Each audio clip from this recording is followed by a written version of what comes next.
দ্বিতীয় অধ্যায়ের ত্রয়োদশ শ্লোকে সূত্ররূপে বলা হয়েছে যে দেহান্তর প্রাপ্তির বিষয়ে ধীর পুরুষগণ শোক করেন না। এই কথাটি এখন উদাহরণ সহকারে স্পষ্টভাবে বলেছেন যে জীর্ণ বস্ত্র পরিবর্তন করলে মানুষ যেমন শোকাগ্রস্ত হয় না, তেমন শরীরের পরিবর্তনেও শোক করা উচিত নয়। মানুষই কাপড় বদলায়, পশু পক্ষী নয়। সেই জন্য এখানে বস্ত্র পরিবর্তনের উদাহরণে নরঃপদটি ব্যবহার করা হয়েছে।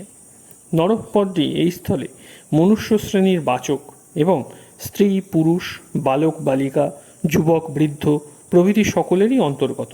যেমন মানুষ জীর্ণ পুরাতন বস্ত্র পরিত্যাগ করে অন্য নতুন বস্ত্র পরিধান করে, তেমনি এই দেহীও পুরাতন শরীর ত্যাগ করে নতুন দেহ ধারণ করে।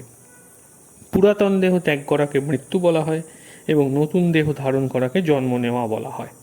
প্রকৃতির সঙ্গে যতকাল সম্পর্ক থাকে ততকাল এই দেহী পুরাতন শরীর ত্যাগ করে কর্ম অনুযায়ী বা মৃত্যুকালীন চিন্তাধারা অনুযায়ী নতুন দেহ প্রাপ্ত হতে থাকে।